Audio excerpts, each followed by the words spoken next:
क्योंकि वीर रामचंद ये बात अच्छी तरह से जानता था कि आज रात को मेरी इम्पोर्टेंट मीटिंग होनी थी। हो सकता है वीर ने आस्था को इंस्ट्रक्शन दी हो मीटिंग रोकने के लिए। कहीं ना कहीं अरमान अपना दिमाग जोरों से चलाने लगा था और अब आस्था को अपने कमरे में ना पाकर वो आस्था को ढूंढने निकल गया था। जल्दी ही वह सीढ़ियों से नीचे आ गया था और जब उसने किचन की लाइट जलती हुई देखी तो वह जल्दी से किचन की ओर जाने लगा, क्योंकि उस वक्त ऑलरेडी 2:30 बज चुके थे और 3 बजे तक का समय होने वाला था। ऑलरेडी सभी नौकर सर्विस क्वार्टर में आराम करने के लिए चले गए थे, क्योंकि उन्हें रात में 2 घंटे आराम करने की परमिशन थी। अब जैसे ही अरमान वहां गया, उसने आस्था को दुपट्टे में बर्फ लिपेटती हुई दिखाई दी। अभी तक उसकी नज़र अपनी टी शर्ट पर नहीं पड़ी थी, क्योंकि आस्था ने अपने आप को अच्छी तरह से दुपट्टे से कवर किया हुआ था और दूसरे दुपट्टे में वह बर्फ रख रही थी। और जब अरमान ने आस्था को देखा, आस्था उस वक्त बर्फ को अपने दुपट्टे में बांध रही थी। अब आस्था को इस तरह से अपने दुपट्टे में बर्फ बांधते हुए देखकर अरमान का शक और भी बढ़ गया था और वह सोचने लगा कि क्या ये लड़की इस बर्फ के इस्तेमाल से मुझ पर हमला करना चाहती है, इसीलिए ये मेरे खिलाफ हथियार तैयार कर रही है। हो सकता है कि वीर ने ही इसे पूरी तरह से ट्रेन करके भेजा हो। कहीं ना कहीं अरमान का दिमाग जोरों से चल रहा था और अचानक से आस्था के पीछे जाकर उसने एक बार फिर उसके पास जाकर धीरे से कहा, ये क्या कर रही हो तुम? आस्था धीमी आवाज सुनकर डर गई। अचानक से वह पलटी तो आस्था अपना बैलेंस नहीं बना पाई और जैसे ही वो गिरने को हुई, अरमान ने उसे तुरंत उसे पकड़कर उसकी कमर पर से थाम लिया। कुछ पल वो दोनों एक दूसरे की आंखों में देखते रहे। आस्था उस वक्त काफी ज्यादा घबराई हुई थी और अरमान आस्था का इस तरह से घबराना देखकर समझ चुका था कि आस्था उससे जरूर कुछ ना कुछ छुपा रही है। तब अरमान उसे घूरते हुए कहने लगा, इस वक्त रात को तुम फ्रीजर में क्या कर रही हो? कहीं ऐसा तो नहीं तुम यहाँ पर कोई ना कोई हथियार ढूंढने के लिए आई हो जिससे कि तुम मेरा मर्डर कर सको? तो अब जैसे ही अरमान ने ये कहा, अंडस्को आस्था की आंखें हैरत से फैल गई। वो सोचने लगी, अंडस्को की इस खड़ूस आदमी को आखिरकार हुआ क्या है? वो इस तरह की बेवकूफ़ी भरी बातें क्यों कर रहे हैं? भला हम इनका मर्डर क्यों करेंगे? अगर हमें इनका मर्डर करवाना ही होता तो हम कान्हा जी से ना कह देते। कान्हा जी तो हमारी सारी बातें मानते हैं। जैसे ही आस्था एक बार फिर अपनी सोच में गुम होकर अपने कान्हा जी से बातें करने लगी, तब अरमान इरिटेट होते हुए कहने लगा, अंडस्को मैं तुमसे बात कर रहा हूँ और तुम हो कि कहीं और ही गुम हो। क्या तुम्हें मेरी आवाज़ सुनाई नहीं देती है? तुम्हें मुझसे इतना सा भी डर नहीं लगता है? मेरी एक बात कान खोल कर सुन लो, आस्था अरमान सिंघानिया, तुम चाहे मेरी जिंदगी में प्लान की गई हो या अपनी मर्जी से तुम मेरी जिंदगी में आए हो, लेकिन अब तुम्हारे नाम के साथ मेरा नाम जुड़ चुका है। आस्था को अरमान की बातों का ज्यादातर मतलब समझ में नहीं आ रहा था, लेकिन वो इतना तो समझ चुकी थी कि जो कुछ भी अरमान कह रहा था बड़े ही गुस्से और नफरत से कह रहा था, क्योंकि अरमान की गुस्सा और नफरत उसकी बॉडी लैंग्वेज में साफ साफ झलक रहा था। तभी आस्था ने जो बर्फ उस दुपट्टा में तैयार किया था फटाफट से उसे उठा लिया और अरमान की ओर देखकर कहने लगी, अंडस्को हमें आपसे कोई बात नहीं करनी है। ऐसा कहकर आस्था जल्दी ही सीढ़ियों पर चलने लगी थी और अरमान ने जैसे ही आस्था की बात सुनी, उसका गुस्सा और बढ़ गया। वह सोचने लगा, अंडस्को ये लड़की आखिर अपने आप को समझती क्या है? ये मुझसे ना बात करने वाली होती कौन है? तो इसीलिए वो गुस्से से वो आगे बढ़ा और उसने जैसे ही आस्था को पीछे से पकड़ने की कोशिश की, अचानक से आस्था का दुपट्टा उसके हाथों में आ गया था। जो दुपट्टा उसने अपने टी शर्ट पर लपेट रखा था ताकि कोई उसे ऐसे कपड़ों में ना देखें, क्योंकि उसने नीचे ट्राउजर और अरमान की टी शर्ट पहनी थी जो कि उसकी थाई तक ही आ रही थी। अरमान ने उसका दुपट्टा लेते ही आस्था ने तुरंत अपने हाथों को अपने चेस्ट के आगे कर लिया था और अरमान से बोली, क्या बदतमीजी है मिस्टर सिंघानिया, ये क्या कर रहे हैं आप? तब अरमान हैरानी से आस्था को देखने लगा। आस्था उसकी टी शर्ट में सामने खड़ी हुई थी, ऊपर से उसके बाल खुले हुए थे, क्योंकि आस्था उससे पहले सो रही थी और आस्था हमेशा अपने बाल खोलकर ही सो जाया करती थी, क्योंकि अगर वो छोटी में गोते हुए बालों के साथ सोया करती थी तो उसके सर में दर्द हो जाया करता था, तो तब से वह अपने बाल खोलकर सोने लगी थी। अब आस्था के घने लंबे बाल और ऊपर से वह अरमान की टी शर्ट में थी जिसमें वह बड़ी ही खूबसूरत लग रही थी। हॉल की लाइट काफी कम थी, लेकिन आस्था की खूबसूरती की वजह से ऐसा लग रहा था मानो के चारों तरफ सिर्फ और सिर्फ रोशनी ही हो। आस्था का खूबसूरत बेदाग चेहरा अरमान की आंखों के सामने था और अरमान आस्था को इस तरह से कितनी ही देर तक खोया खोया सा देखता रहा। अरमान उस गाने को महसूस कर रहा था, लेकिन आस्था जो कि एक हाथ पर बर्फ पकड़े हुए थी, एक हाथ से अपनी चेस्ट वगैरह को कवर कर रही थी ताकि अरमान को उसके ज्यादा कुछ हिस्सा दिखाई ना दे। लेकिन अरमान आस्था को इस तरह से देखने के बाद धीरे धीरे उसकी ओर बढ़ने लगा और उसके करीब जाकर खड़ा हो गया। और बिना सोचे समझे उसने आस्था को अपनी गोद में उठा लिया था, क्योंकि इस वक्त वो आस्था की खूबसूरती में पूरी तरह से डूब सा गया था। उसे कुछ समझ में नहीं आ रहा था कि वो आस्था के साथ क्या कर रहा है। वही अचानक आस्था अरमान के यूं गोद में उठाए जाने पर काफी हद तक बेचैन सी होने लगी थी, और इसी घबराहट में उसके हाथ से वह बर्फ वाला दुपट्टा भी गिर चुका था।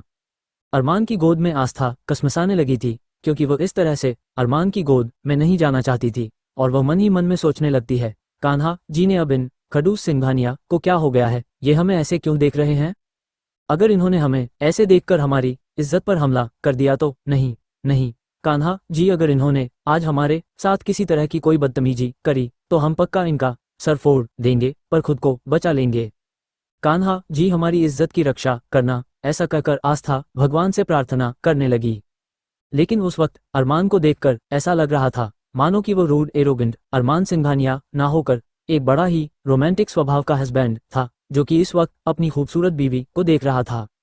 क्योंकि आस्था की खूबसूरती उसे सब कुछ भूलने पर मजबूर कर रही थी। कहा तो अरमान को अभी तक सबसे इस बात का गुस्सा था कि उसकी मीटिंग्स कैंसिल हो गई है। इतना ही नहीं, उसका लैपटॉप और आस्था ने खराब कर दिया था, जिसमें मीटिंग्स की पूरी डिटेल्स थी। हालांकि अरमान ने देव को गुस्से से रात भर बैठकर एक बार फिर सारी प्रेजेंटेशन तैयार करने के लिए बोल दिया था, लेकिन फिर भी जो इम्पोर्टेंट मीटिंग आज थी वो नहीं कर पाया। उसकी वजह से वो बहुत गुस्से में था, और अपना वही गुस्सा वह आस्था पर उतारना चाहता था। लेकिन अब आस्था को यूं करीब देखकर, उसकी खूबसूरती को देखकर वो अपनी सोचने समझने की सारी शक्तियां खो बैठा था, और वह तो बस बेतहाशा आस्था को देखता रहा। ऐसा लग रहा था कि आस्था को देखकर अपने जन्मों जन्म की प्यास बुझा रहा था। जल्दी उसने आस्था को इस तरह से गोद में पकड़े हुए ले जाकर बेड पर लेटा दिया, तो धीरे धीरे उसकी ओर बढ़ने लगा। अब तो आस्था और डरते जा रही थी। उसे समझ नहीं आ रहा था कि वह इस सिचुएशन में कैसे निकले और अरमान को कैसे होश में लाए, क्योंकि अरमान की आंखों में इस वक्त सिर्फ और सिर्फ आस्था को पाने का जुनून ही दिखाई दे रहा था। अरमान आस्था की खूबसूरती देखने के बाद अपनी सुध बुध खो बैठा था, और अब उसकी आंखों में आस्था को पाने की डिजायर बढ़ चुकी थी। वो केवल उसे पाना चाहता था, इसीलिए वह उसके ओर आकर्षित हुआ चला जा रहा था। वहीं आस्था डर के मारे दुबक कर एक सिरे पर बैठ गई थी, क्योंकि वो किसी भी कीमत पर अपने साथ किसी इस तरह के अनहोनी नहीं होने देना चाहती थी।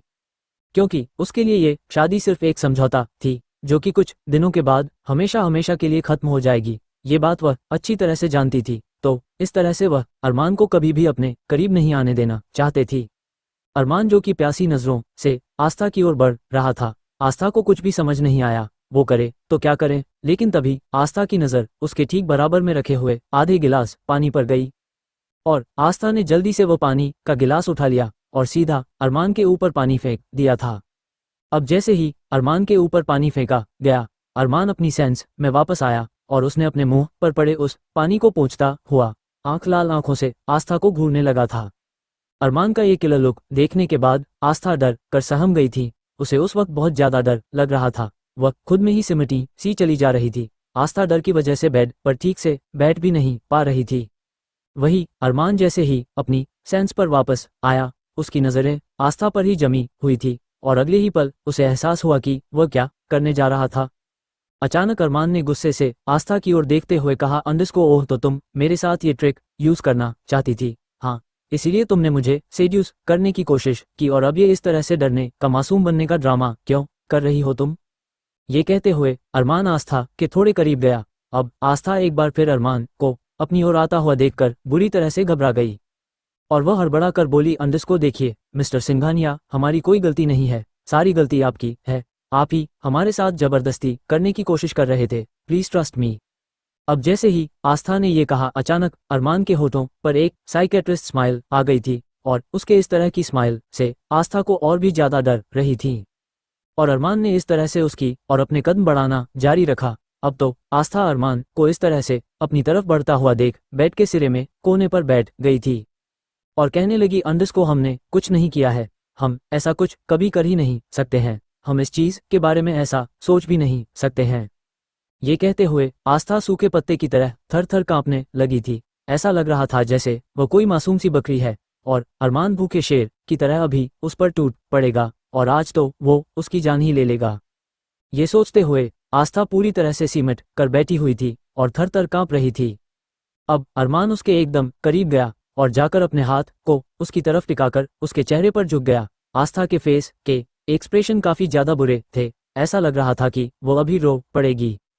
एक बार फिर उसने कुछ कहने की कोशिश की, हमने कुछ नहीं किया है, हमने आपको अपनी ओर आकर्षित नहीं किया है। अब जैसे ही वो इससे आगे कुछ कह पाती, तुरंत अरमान ने अपनी एक उंगली उसके होठों पर रखी और उससे बोला अंडरस्कोर चुप अप, और फिर उसकी चिन को पकड़कर ऊपर उठाया और उसे अपनी आंखों में देखने पर मजबूर करते हुए बोला अंडरस्कोर साफ साफ क्यों नहीं कहती तुम मेरे साथ बेड पर आना चाहती हो, इसीलिए तुमने इस तरह से मेरे कपड़े पहने और मुझे अपनी ओर आकर्षित किया और मुझे सेड्यूस करने की कोशिश की और मैं तुम्हारी खूबसूरती में वाकई बहक गया था जो मैंने तुम्हारी ओर अपने कदम बढ़ा दिए।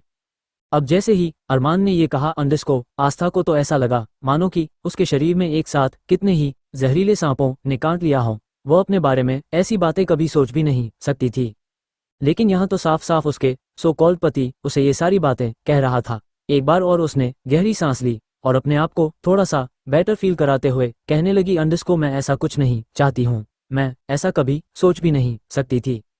आस्था की बात सुनकर अरमान की एक्सप्रेशन एकदम से बिगड़ गए। हालांकि आस्था ये बात कई बार बोल चुकी थी, लेकिन अरमान तो उसके मुंह से ये सुनना चाहता है कि अरमान की पर्सनैलिटी से उसकी डैशिंग, उसके चार्मिंग बॉडी की ओर वो बहुत ज्यादा आकर्षित हो गई है, इसीलिए वो उसके साथ बेड शेयर करना चाहती है। लेकिन जब बार बार आस्था एक ही बात बोलती रही, मैं ऐसा कुछ नहीं चाहती, आप गलत समझ रहे हैं, मैंने ऐसा कुछ नहीं किया, तब एक बार फिर अरमान उसकी आंखों में घूरते हुए कहने लगा अंडरस्कोर क्या कहा तुमने, फिर से कहो। आस्था जो किसी भी पल रोने वाली थी, उसने एक बार फिर थोड़ी सी हिम्मत जुटाते हुए अरमान की आंखों में देखते हुए कहा अंडरस्कोर मैं ऐसा कभी भी नहीं चाहती कि आप मुझे कभी भी टच करें, आपके साथ बेड पर आना तो बहुत दूर की बात है। अब आस्था ने जैसे ही ये शब्द अरमान को कहे अंडरस्कोर वह उसकी मेल ईगो को हट हो गई और उसके दिमाग के सारी नसें झंझना गई। नाम के लिए ही सही, लेकिन वह उसकी वाइफ थी और वह ये बात कभी भी बर्दाश्त नहीं कर सकता था कि उसकी वाइफ को उसके छूने से भी प्रॉब्लम है। उसने आज तक ना जाने कितनी ही सारी लड़कियां देखी थी जो उसकी एक नज़र पाने के लिए क्या क्या तरीका यूज किया करती थी। इतना ही नहीं, केवल अरमान के एक इशारे पर वह अपना सब कुछ तो कुर्बान करने के लिए तैयार रहती थी। इन फैक्ट वह जिस लड़की पर भी उंगली उठा दें, वह लड़की उसके कदमों में बिछने के लिए तैयार रहती थी। और यहाँ ये मामूली से 2 कौड़ी की लड़की उसे कह रही थी कि उसे उसके छूने से प्रॉब्लम है। अरमान का गुस्सा उसके हद से बाहर हो गया था और अचानक से उसने एक हाथ की उंगलियों को अपने सर पर रखकर टेप करना शुरू कर दिया था। उसकी आंखों को देखकर साफ पता चल रहा था कि वह अभी इस वक्त अपना गुस्सा कंट्रोल करने की कोशिश कर रहा था, क्योंकि उसकी आंखों में लगभग ऐसा महसूस हो रहा था मानो कि खून निकल आया हो। वहीं आस्था की आंखें डर के मारे लाल हो रही थी, लेकिन बार बार उसे ऐसा लग रहा था कि मानो अरमान सिंघानिया आज उसे किसी भी कीमत पर नहीं छोड़ेगा। उसने ये बातें अरमान को कह दी थी, लेकिन अंदर ही अंदर उसे बहुत ज्यादा डर लग रहा था। साथ साथ अरमान को इस बात पर गुस्सा आ रहा था कि 2 कौड़ी की लड़की जिसकी ओर मैं देखना भी पसंद नहीं करता हूँ, वह लड़की मुझे अपने साथ बेड शेयर करने से मना कर रही है। इसकी इतनी हिम्मत। अचानक से अरमान ने थोड़ा सा आगे बढ़कर उसके बालों को कसकर पकड़ लिया और उसके चेहरे को ऊपर उठाया। उसके ऐसा करते ही आस्था मुश्किल से वो अपने आंसुओं को रोके हुए बैठी थी। वो आंसू अपने आप बहना शुरू हो गए थे। तब अरमान गुस्से से उसकी और घूरते हुए बोला अंडरस्कोर मेरे साथ ज्यादा नाटक करने की या ज्यादा मासूम बनने की कोशिश मत करना, समझी। अब जैसे ही अरमान बड़े ही कसकर उसके बालों को पकड़कर कहा अंडरस्कोर, अरमान ने उसे इस तरह बेदर्दी पकड़ा हुआ था, आस्था के मुंह से एक दर्द भरी आह निकल गई। लेकिन अरमान की आंखों में उसके लिए इतना सा भी सॉफ्ट कॉर्नर या इतना से भी दया नहीं थी। वह तो केवल उसे अपनी लाल सुर्ख आंखों से इस तरह से घूर रहा था मानो कि वो इसी वक्त आस्था को आंखों ही आंखों से उसे खा जाएगा। अब आस्था को समझ में नहीं आया कि वह करे तो करे क्या। वह समझ चुकी थी कि उसकी औकात नहीं है कि वह अरमान सिंघानिया के सामने खड़ी हो सके, और फिर जल्दी ही उसकी आंखों के सामने उसके नानी माँ का खून से लथपथ चेहरा आ गया था। उसे लगने लगा था कि अगर उसने अरमान को नाराज कर दिया तो अरमान एक पल नहीं लगाएगा उसके परिवार की जान लेने में। उसे अपनी नानी माँ के सबसे ज्यादा फिक्र थी, और इस तरह से अरमान के साथ आर्ग्यूमेंट करके वह अपने परिवार की जान खतरे में नहीं डाल सकती थी। अब ये सब सोचते ही अंडरस्कोर अचानक आस्था का गला पूरी तरह से सूखने लगा था, और अचानक से उसने कहा अंडरस्कोर आप हमें माफ कर दीजिए, हमें माफ कर दीजिए मिस्टर सिंघानिया, हम आगे से ऐसी गलती कभी नहीं करेंगे। हालांकि आस्था की इसमें कोई भी गलती नहीं थी, सारी गलती सरासर अरमान की थी। लेकिन इस वक्त वह अरमान से माफ़ी मांग कर उसके ईगो को सेटिस्फाई करना चाहती थी। हालांकि उसका दिल ही जानता था कि उसे इस वक्त अरमान से माफ़ी मांगना कितना ज़्यादा जहर जैसा लग रहा था, क्योंकि उसने उस गलती की माफ़ी मांगी थी जो उसने कभी की ही नहीं थी। लेकिन फिलहाल उसके लिए उसके परिवार की जान सबसे ज़्यादा इम्पोर्टेंट थी, लेकिन इसीलिए उसने फटाफट से अरमान से माफ़ी मांगी थी। अब आस्था के माफ़ी मांगते ही अरमान को थोड़ी सी राहत मिली और फिर वो उसकी ओर देखकर बोला, अंडर्स आगे से मुझे बहकाने की या मेरे करीब आने की कोशिश भी मत करना। याद रखना, अगर आगे से तुमने मुझे बहकाने की या मुझे सेड्यूस करने की कोशिश की तो मैं फिर तुम्हारे साथ वो करूंगा जिसके बारे में तुम सोच भी नहीं सकती हो। ऐसा कहकर अंडर्स उसने एक झटके से उसे छोड़ दिया था और लगभग बेड पर उसे धक्का देते हुए वहां से बाहर निकल गया था। और बाहर आकर वो सीधा अपने स्टडी रूम में आ गया था और वहां जाकर उसने गुस्से से अपने दोनों हाथों को अपने सर पर रखकर टेम करना शुरू कर दिया था। और रह रहकर उसकी आंखों के सामने वह सीन घूमने लगा था जब वह आस्था के करीब बढ़ने लगा था और वह उसे बेतहाशा किस करना चाहता था, उसे प्यार करना चाहता था। लेकिन अब तो उसका गुस्सा उसके हद से बाहर हो चुका था। एक पल बैठकर उसने अपने माथे को बड़ी तेजी से रब किया और उसके बाद अपने सर को मसलते हुए ही खड़ा हुआ और एक एक करके उसने अपने स्टडी का सारा सामान तोड़ना शुरू कर दिया था। और आखिर में उसके दिमाग में एक ही बात गूंज रही थी कि वो उसके करीब कभी नहीं आना चाहती है, उसके साथ बेड शेयर नहीं करना चाहती है। ये बात रह रहकर अरमान के तन बदन में आग लगा रही थी, क्योंकि आज ऐसा पहली बार हुआ था, वरना उसकी जिंदगी में आज तक हजारों करोड़ लड़कियां सिर्फ और सिर्फ ऐसी ही आई थी जो केवल अरमान की एक इशारे पर उसके साथ सब कुछ करने के लिए तैयार रहती थी। लेकिन यहाँ जिसके साथ उसका नाम जुड़ा है वह लड़की कह रही है कि वह उसके करीब भी नहीं आना चाहती है। तो ये बात सुनकर उसके तन बदन में आग लग गई थी। लेकिन कहीं ना कहीं अरमान आज बहुत ही ज्यादा हैरान हो रहा था कि इस तरह के इमोशंस उसके दिलों दिमाग में आंडस को क्यों रहे हैं, और जबकि वह ये बात अच्छी तरह से जानता है कि जरूर इस लड़की को उसके किसी दुश्मन ने उसकी जिंदगी में प्लान किया है, तो इसीलिए सबसे पहले वह उस दुश्मन का पता लगाएगा। और वैसे भी उसे खूबसूरत लड़कियों से डेस्परेटली नफरत है। खूबसूरत लड़कियों को देखते ही उसके तन बदन में आग लग जाया करती है। लेकिन आज इस तरह से आस्था का उसे इनकार करना उसे अंदर ही अंदर तपा रहा था। फिलहाल आस्था की वजह से जो आज उसकी मीटिंग कैंसिल हुई थी, उसकी झुंझलाहट पूरी तरह से आस्था पर भले ही उतार चुका था, लेकिन आस्था की बातें उसे अंदर ही अंदर बहुत ज्यादा दर्द दे गई थी। इस बात का आस्था को कोई एहसास नहीं था। अरमान के कमरे से जाने के बाद आस्था कितनी ही देर तक रोती रही और सबसे पहले उसने अरमान की टी शर्ट को उतार कर फेंक दिया था और फटाफट से एक बार फिर अपना सूट पहन लिया था। हालांकि उसके हाथ पर अरमान के बाजू में पकड़ने के बाद बहुत ही ज्यादा दर्द और गहरे निशान थे और वह अपने हाथ पर बर्फ के सिकाई करके अपने आप को थोड़ा सा नॉर्मल करना चाहते थी। लेकिन अब अरमान की इस तरह की हरकत करने के बाद तो उसकी हिम्मत ही नहीं हुई कि वह वापस से अपने हाथ को देख सके कि उसके शरीर में ऐसा कोई दर्द नहीं था जिसे वह बर्दाश्त कर सकते थी। इस वक्त उसके दिल में जो दर्द था वह बर्दाश्त नहीं कर पा रहे थे। और इसी बीच आस्था रोते रोते ही बेड के नीचे बैठकर अपना सर बेड के गददे पर रखकर कब सो गई उसे पता ही नहीं रहा था। वही अरमान जो कि अच्छी तरह से स्टडी रूम का कबाड़खाना बनाने के बाद वहीं कुर्सी पर सर रखकर टेक लगाए सो चुका था, उसे भी एहसास नहीं रहा कि कब करीब सुबह के 4 बजे वह नींद की आगोश में चला गया। लेकिन अगली सुबह होते ही कम सोने के बावजूद अरमान की आंखें ठीक 7 बजे खुल गई थी और जैसे उसने अपने आसपास से स्टडी रूम को देखा और उसके बाद उसने खुद को देखा तो उसे एहसास हो गया कि कल रात यहाँ क्या हुआ था और कल रात की सारी बातें याद आने लगी थी। एक बार फिर आस्था के बारे में सोचकर, उसकी बातों के बारे में सोचकर उसे बहुत तेज गुस्सा आ रहा था। उसने अपने दोनों हाथों की मुट्ठियों को कसकर बंद कर लिया और अपने कमरे की ओर जाने लगा, क्योंकि वह जानता था कि वह चारों के चारों आकाश, ध्रुव, सुमित, आहान किसी भी पल सिंघानिया मेंशन में आने वाले होंगे, क्योंकि उन्हें आस्था के हाथ का नाश्ता पसंद जो आने लगा है। और साथ ही साथ वह दादाजी को किसी भी तरह की कोई बात करने का मौका नहीं देना चाहता था, इसलिए फटाफट से वो अपने कमरे की ओर चला गया था। और जैसी वो कमरे में गया उसने देखा कि आस्था बेड के एक कोने के नीचे बैठी हुई थी और उसका सर बेड के गददे पर रखा हुआ था और उसके चेहरे पर सूखे आंसुओं के निशान देखकर ये बात साफ पता चल रही थी कि वह पूरी रात कितना रोई हुई होगी। लेकिन आस्था के सूखे हुए आंसुओं को देखने के बाद भी अरमान के चेहरे पर किसी तरह का कोई इमोशंस नहीं था, बल्कि उसे आस्था को इस तरह से रोते हुए देखकर थोड़ी सी ठंडक महसूस हुई थी कि अच्छा हुआ ये लड़की खुद ही रो दी आस्था को रोते हुए देखकर उसे अच्छा सा महसूस हुआ था और जल्दी ही वो अपने कपड़े लेकर बाथरूम में घुस चुका था, क्योंकि इस वक्त वह जिम जाना चाहता था और बिल्कुल भी लेट नहीं होना चाहता था।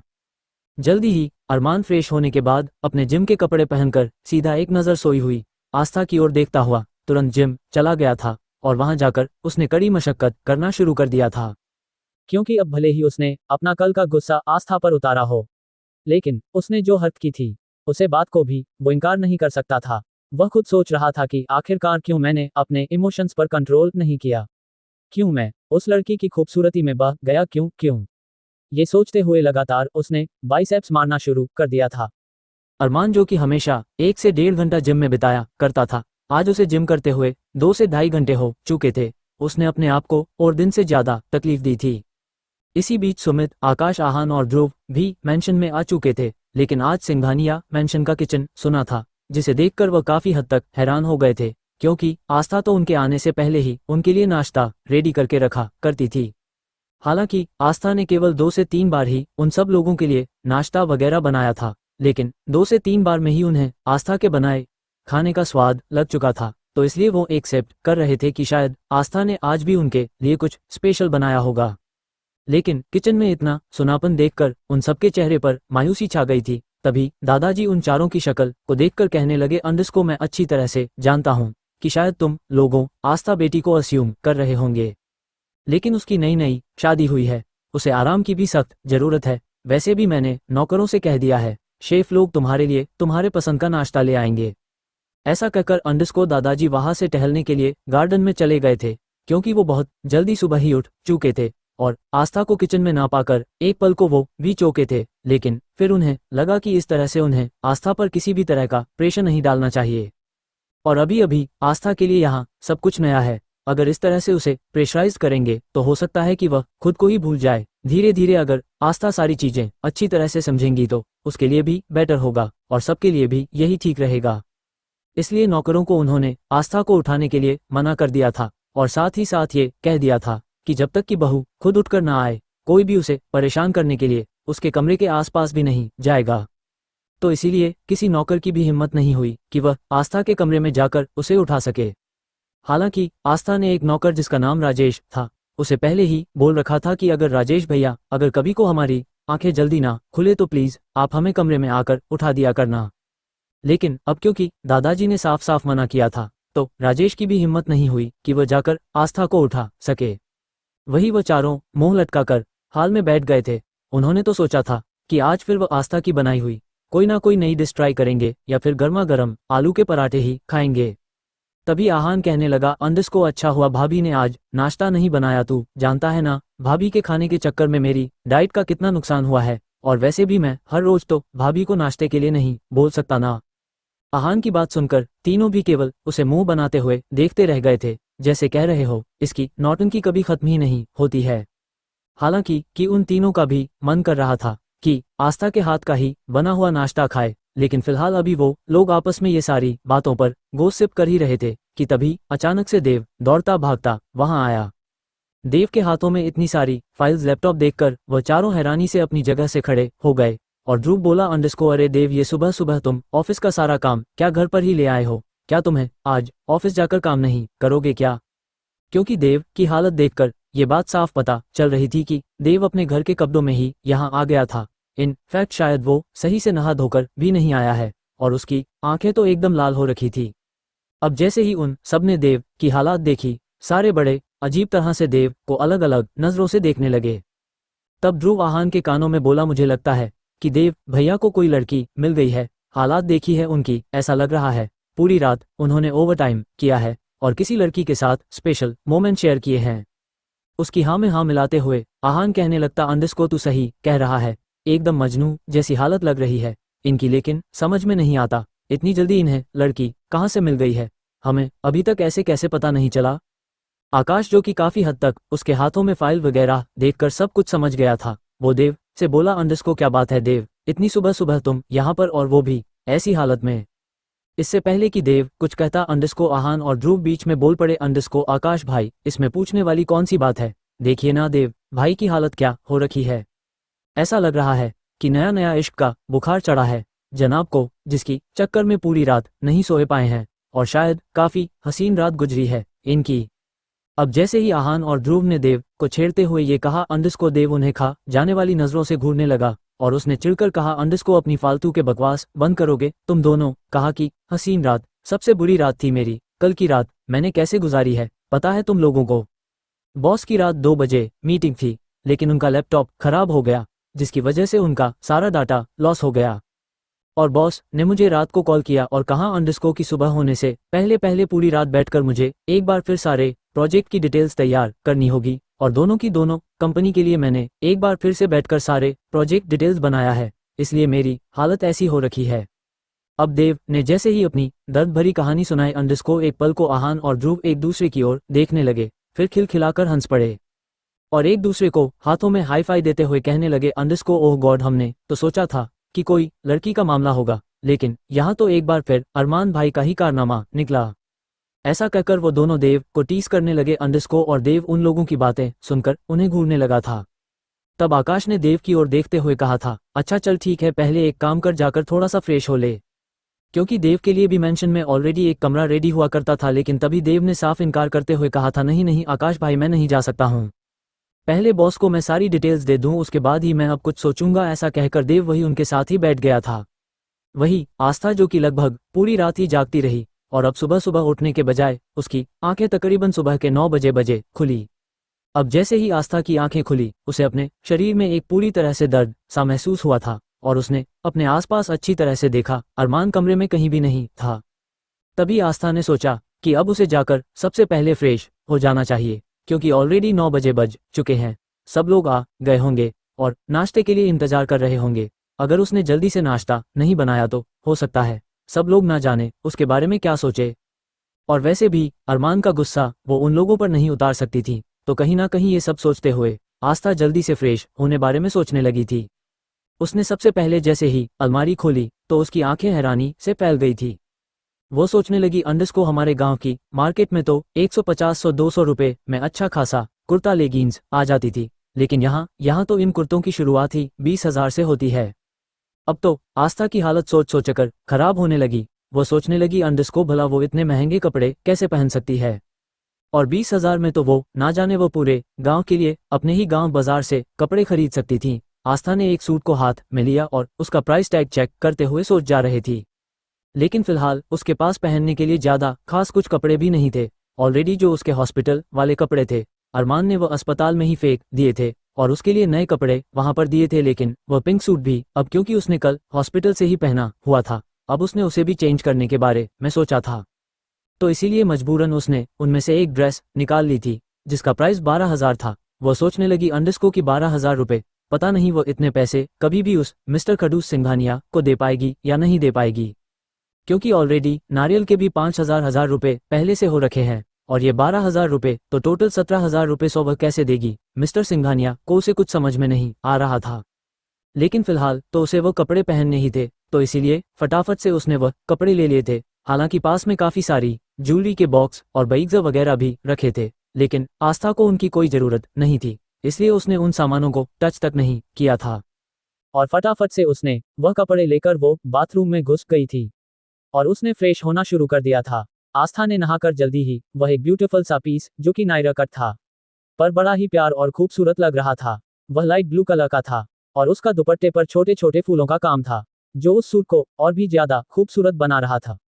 आस्था ने जल्दी ही वो सूट पहन लिया था और फिर उसने खुद को आईने में देखा था और जैसे ही उसने हल्का से कंधे पर से उस सूट पर कट लगे हुए देखे थे जो उसकी खूबसूरती को और भी ज्यादा बढ़ा रहे थे, और आस्था के गोरे बेदाग छोटे छोटे कंधे वहां से दिखाई दे रहे थे।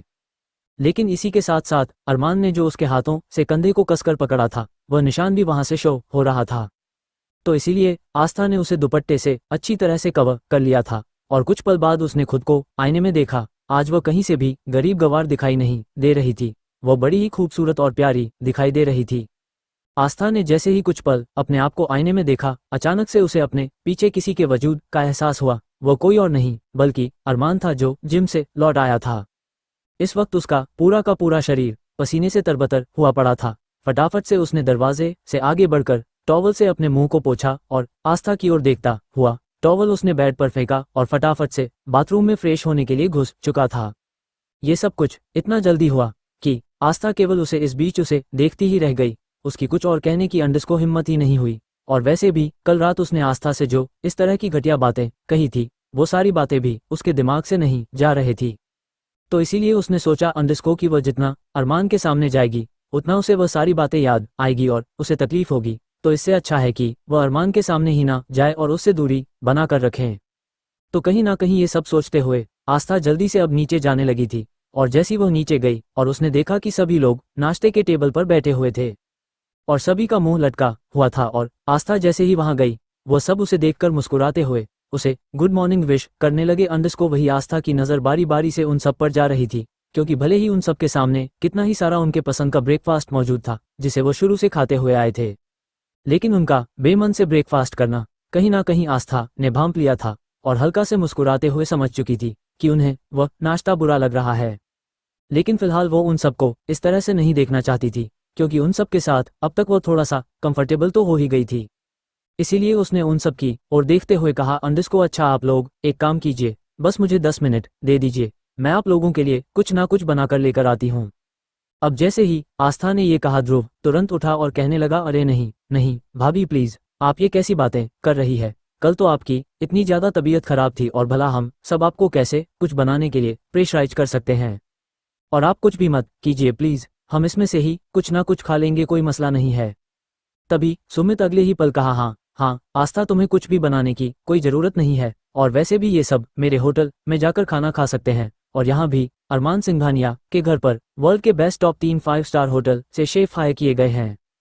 और आप जानती है ये उन्हीं का बनाया हुआ खाना है। अभी तक हम उन्हीं खाना खाते हुए आए थे, लेकिन आज हम सब आपका खाना मिस कर रहे हैं।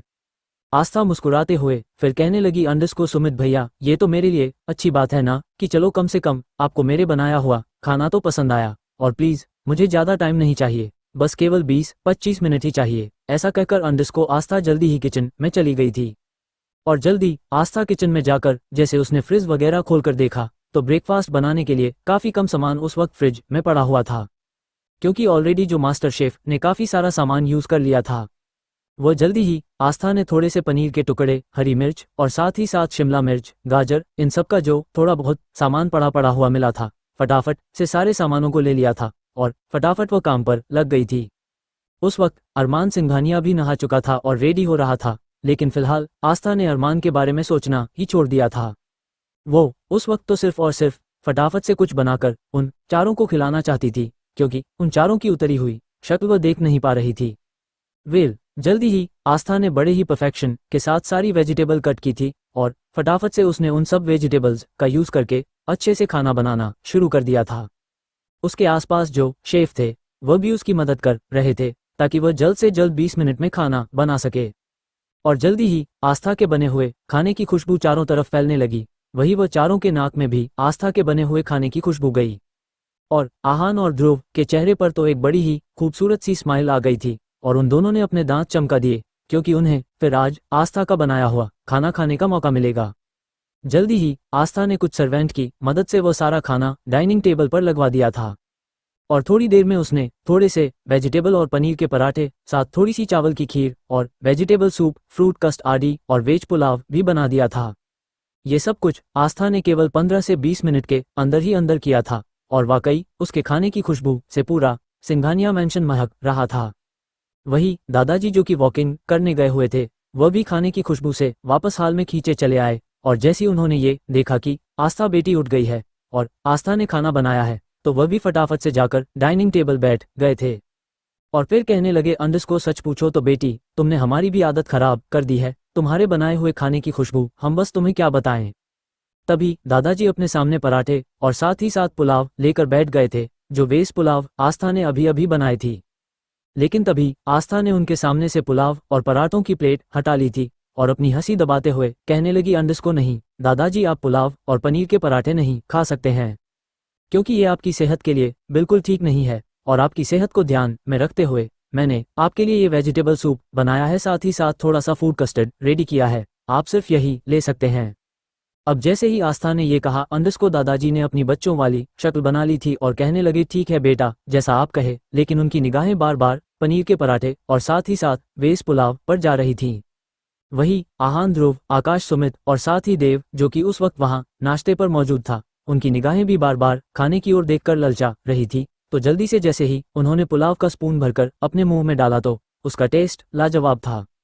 और धीरे धीरे उन सब ने पराठा भी खाया और उसके बाद खीर खाई तो उन्हें ऐसे लगने लगा अंडस्को कि वो कहीं अलग ही दुनिया में पहुंच गए हो। इससे पहले इतना टेस्टी खाना उन्होंने कभी भी नहीं खाया था। हालांकि उससे पहले भी आस्था ने आलू के पराठे, साथ ही साथ कचौरी और आलू की सब्जी भी बहुत टेस्टी बनाई थी, लेकिन आज का खाना तो कुछ ज्यादा ही टेस्टी था। वेल, अब तो उन पांचों के चेहरे पर एक अलग ही तरह की चमक आ गई थी और ध्रुव तो खुद को रोक नहीं पाया और कहने लगा, अरे वाह भाभी, आप जानती है। ध्रुव तो खुद को रोक नहीं पाया और कहता है, अंडस्को भाभी, आप जानती है, वर्ल्ड के बेस्ट शेफ इस वक्त यहाँ मौजूद है, लेकिन उन्होंने कॉन्टिनेंटल डिशेज बनाई है, वह भी इतनी टेस्टी नहीं है जितने कि आपके बनाए हुए हाथ का खाना टेस्टी है। वाकई आप तो ग्रेट हो। ऐसा कहकर अंडस्को अचानक से ध्रुव ने आस्था के हाथों को अपने हाथों में पकड़ लिया था। लेकिन ठीक उसी वक्त अरमान सिंघानिया वहां आ गया और उसने ध्रुव के हाथों में आस्था का हाथ देख चुका था और इस तरह से ध्रुव को आस्था का हाथ पकड़ते हुए देखकर वह अपनी आंखों से अंगारे बरसाने लगा था। और तभी वो थोड़ी सी तेज आवाज में बोला, अंडस्को, यहाँ क्या हो रहा है? अब जैसे ही अरमान ने ये कहा, अंडस्को, ध्रुव जो कि आस्था के हाथ पकड़ा हुए था, फटाफट से उसने उसके हाथ छोड़ दिए थे और गहरी सांस लेकर अरमान की ओर देखने लगा। अरमान भी जल्दी ही सबकी ओर देखता हुआ डाइनिंग टेबल पर जाकर बैठ गया। लेकिन उसके बैठते ही देव तुरंत खड़ा हो गया था। देव को इस तरह से खड़ा हुआ देखकर दादाजी देव की ओर देखकर बोले, अंडस्को, तुझे क्या हो गया है जो तू इस तरह से खड़ा हो गया? चल बैठकर नाश्ता पूरा कंप्लीट कर, इस तरह से क्यों उठ रहा है? तभी देव ने कुछ नहीं कहा अंडस्को, वो बस केवल सर झुकाकर खड़ा हुआ था। तब दादाजी देव की ओर घूर कर कहते हैं, अंडस्को, तू इसके लिए ऑफिस में काम करता है, घर पर नहीं, समझा? चल बैठकर नाश्ता कर। ऐसा कहकर उन्होंने देव को नाश्ता करने के लिए बिठा दिया। वही ध्रुव, जो कि अब अपने हाथों को आपस में मरोड़ने लगा, क्योंकि जिस तरह से अरमान ने ये कहा था कि यहाँ क्या हो रहा है, ये बात सुनकर उसकी रीढ़ की हड्डी तक में सनसनी फैल गई थी। लेकिन फिलहाल वह जल्दी से बात बदलते हुए बोलने लगा, अंडस्को, अरमान भाई, अच्छा हुआ आप आ गए। देखिए ना, यहाँ भाभी ने कितना स्वादिष्ट नाश्ता बनाया है। प्लीज आज तो आपको भाभी के हाथ का खाना खाना ही होगा। अब जैसे ही ध्रुव ने अपनी बात खत्म की, अरमान केवल उसे घूर कर रह गया था और थोड़ी सी तेज आवाज में बोला, अंडस्को, राजेश, मेरा नाश्ता लेकर आओ। नाश्ते के नाम पर अरमान केवल थोड़े से फ्रूट या फिर ब्लैक कॉफी वगैरह ही लिया करता था, इससे ज्यादा वो कभी कुछ नहीं खाया करता था। लेकिन जैसे ही राजेश ने उसके लिए ब्लैक कॉफी और नाश्ता लेकर आया, तब दादाजी ने तुरंत उसके हाथ से नाश्ता ले लिया था और अरमान से रिक्वेस्ट करने लगे, अंडस्को, आज तू ये नहीं खाएगा, आज जो कुछ खाने के लिए मैं तुझे दूंगा तू सिर्फ वही खाएगा और ये तेरे दादा की ख्वाहिश है। और फिर दादाजी अरमान को उम्मीद भरी हुई नजरों देखने लगे। अरमान सोचने लगा, अंडस्को, कि उसके दादाजी को हो क्या गया है, ये अपनी हर छोटी छोटी बातें मनवाने के लिए एकदम से बच्चे क्यों बन जाते हैं। फिर अरमान कहने लगा, अंडस्को, दादाजी, आप ये कैसी बातें कर रहे हैं? आप अच्छी तरह से जानते हैं मुझे इस तरह का हैवी खाना खाना पसंद नहीं है, और आप ऐसे कैसे कह सकते हैं? और मैं ये हैवी खाना नहीं खाऊंगा, मैंने शुरू से यही सब नाश्ता खाया है। और साथ ही अरमान गुस्से से आस्था को भी घूर रहा था कि सिर्फ उसकी वजह से ही उसके दादाजी उसे इस तरह से बातें करने लगे हैं, वरना आज तक ना तो कभी किसी ने उसके खाने पीने रहने रोकने पर किसी तरह की कोई रोक टोक नहीं लगाई है। लेकिन जब से आस्था आई है तब से कुछ ना कुछ नया उसके साथ हो ही रहा है। वेल, अब जब आज दादाजी ने उसके सामने से थाली हटा ली, अरमान गुस्से से मुंह फुलाकर बैठ गया था। तब दादाजी ने आस्था को इशारा किया, मानो कि वो कहना चाह रहे हो, अंडस्को, जाकर अरमान को ब्रेकफास्ट सर्व करो। अरमान ने तब कहना शुरू कर दिया, अंडस्को, मैं इस लड़की के हाथ का बनाया हुआ खाना बिल्कुल नहीं खाने वाला हूँ, समझे आप सब लोग। दादाजी ने थोड़ा सा झूठ बोलते हुए कहा, अंडस्को पागल हो गया है क्या? बच्ची की तबीयत तो वैसे ही सही नहीं है, और ये नाश्ता खाना इसने नहीं बनाया है, हमने एक नया शेफ रखा है, उसने ही बनाया है, समझा। जानबूझकर दादाजी ने अरमान से झूठ बोला था ताकि एक बार अरमान आस्था का बनाया हुआ खाना टेस्ट करें, क्योंकि उन्हें पूरी उम्मीद थी अगर एक बार अरमान आस्था के बनाए हुए हाथ का खाना खा लेता है तो उसके बाद उसे आस्था का बनाया हुआ खाना बहुत ज्यादा पसंद आएगा और उसके बाद वो किसी और हाथों से खाने के बारे में सोच ही नहीं पाएगा। और कहीं ना कहीं दादाजी ये बात भी जानते थे कि किसी भी मर्द के दिल के रास्ते तक जाने का रास्ता उसके पेट से होकर गुजरता है। अगर आज अरमान को आस्था का बनाया हुआ खाना पसंद आ गया तो कहीं ना कहीं उन दोनों के साथ में रहने के चांसेस काफी ज्यादा बढ़ जाएंगे। दादाजी यही सब सोच रहे थे अंडस को, इसीलिए उन्होंने थोड़ा सा झूठ बोल दिया था। वेल, जल्दी ही दादाजी के कहने अंडस को पर आस्था ने अरमान की प्लेट में थोड़ी सी खीर, साथ साथ एक पनीर का पराठा, थोड़ा सा वेजिटेबल सूप और थोड़ा वेज पुलाव एक थाली में सजाकर अरमान के सामने रख दिया था और साथ ही साथ जूस का गिलास भर दिया था। अरमान ने एक नज़र आस्था को जहर उगलती हुई आंखों से देखा, मानो कि वो उसे आंखों से कहना चाह रहा हो अंडस को कि मुझसे दूर रहना। और उसके बाद जैसे ही उसने चम्मच भरकर वेज पुलाव टेस्ट की, अचानक ही उसकी आंखें अपने आप ही बंद हो गई थी और उसका स्वाद उसके मुंह में पूरी तरह से घुल चुका था। और अब तो उसके बाद अरमान ने मुंह पर उठाकर देखा ही नहीं, एक एक करके उसने वेज पुलाव के साथ साथ पराठा, खीर, साथ ही साथ वेजिटेबल सूप पिया। हालांकि सूप वैसे ही उसे बहुत ज़्यादा बुरा लगता था, लेकिन आस्था का बनाया हुआ हाथ का सूप तो ऐसा लग रहा था मानो किसी भी मास्टर शेफ को फेल कर दें। इतना अच्छा और स्वादिष्ट सूप उसने अपनी ज़िंदगी में कभी नहीं पिया था।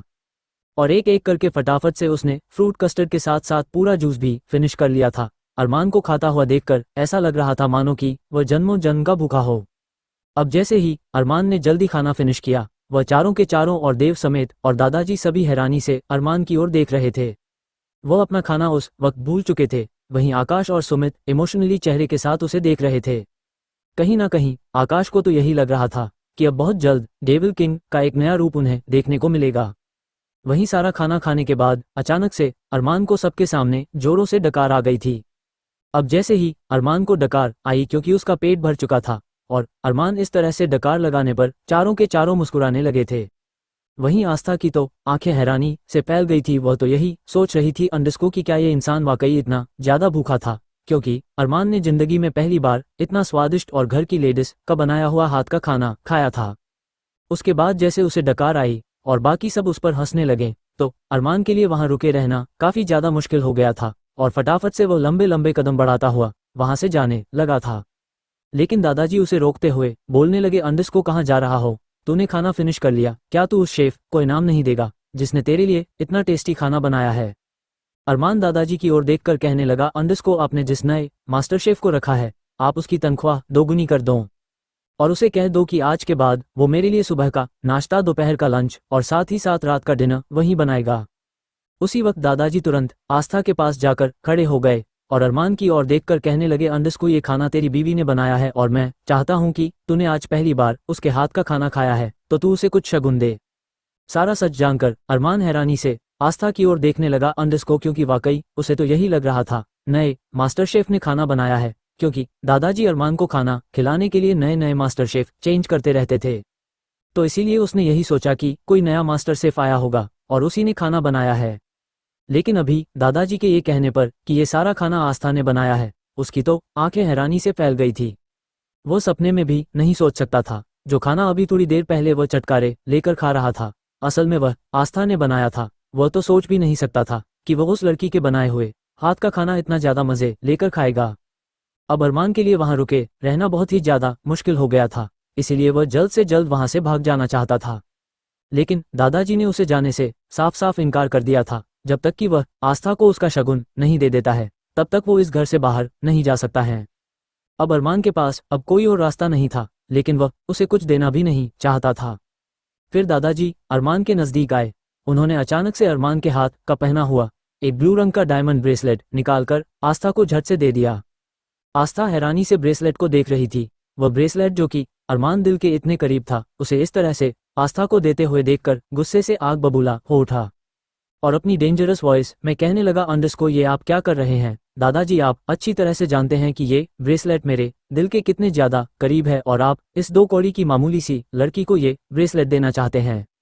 आस्था के लिए अरमान का ऐसा बर्ताव देखकर दादाजी उस पर गुस्सा होते हुए कहने लगे, अंडस को अपनी बकवास बंद कर। अरमान, तेरी हिम्मत कैसे हुई हमारी बहू को 2 कौड़ी का कहने की? याद रखना, मेरी बहू जिसे मैं अपनी बेटी मानता हूँ, तू उसकी इज्जत नहीं करेगा तो मजबूरन मुझे ये घर छोड़कर जाना होगा।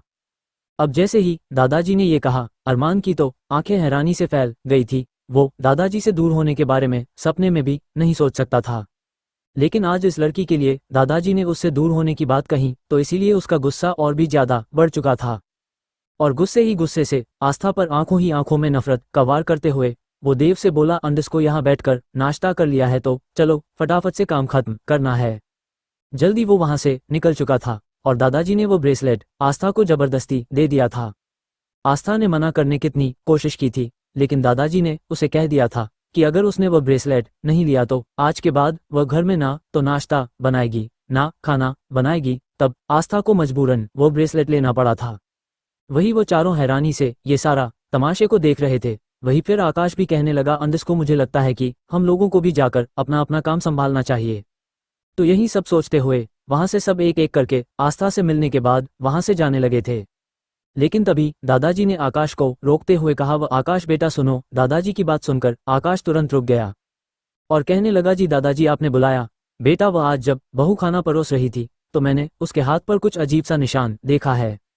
तू जानता है कि अरमान का शादी को लेकर क्या सोच है, लेकिन मैं चाहता हूं कि तू बहू को लेकर हॉस्पिटल चला जा और उसे डॉक्टर रश्मि को दिखाकर लेकर आ। जिस वक्त आस्था दादाजी को खाना परोस रही थी, ठीक उसी वक्त उसका दुपट्टा हल्का सा कंधे से सरक गया था, जिसकी वजह से उसके हाथ पर लगे हुए गहरे गहरे नीले निशान जो कि अरमान के जोरों से पकड़ने से हुए थे वह दादाजी ने देख लिए थे।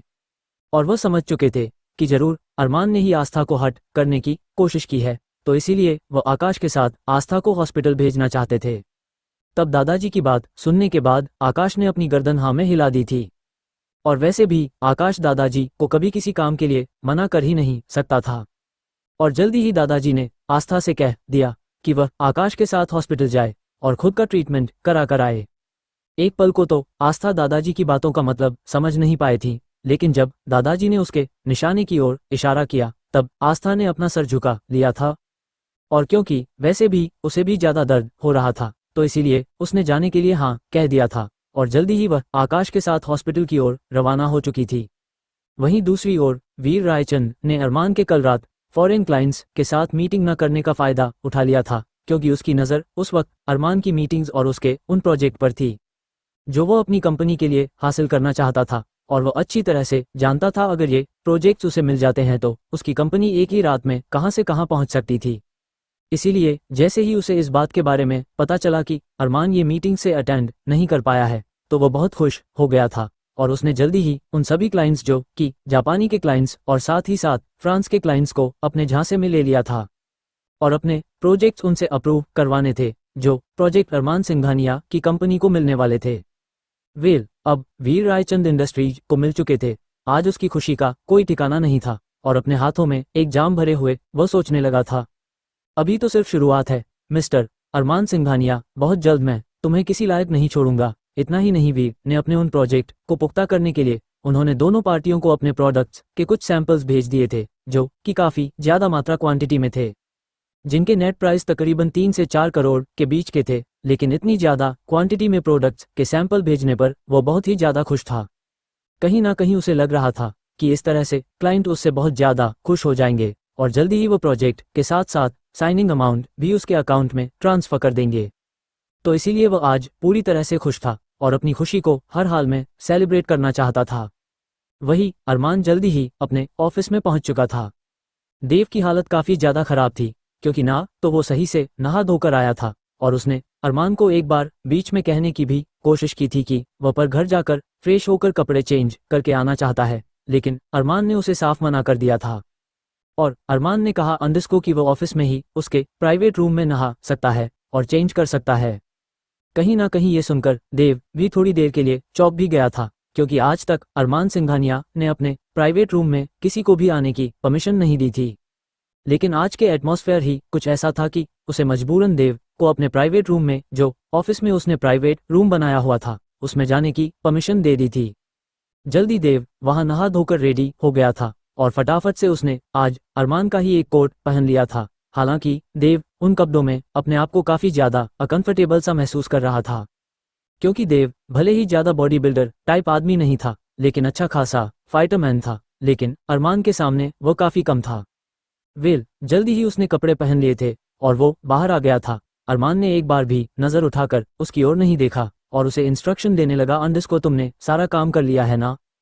तब देव उन्हें हाँ कह दिया था, लेकिन साथ ही साथ उसे सुबह सुबह ही इस बात की इन्फॉर्मेशन भी मिल चुकी थी कि कल रात दोनों कंट्रीज के फॉरेन क्लाइंट्स को वीर रायचंद ने अपनी ओर कर लिया है। तो उसे समझ में नहीं आ रहा था कि वह अब इस बात की खबर अरमान तक कैसे देगा।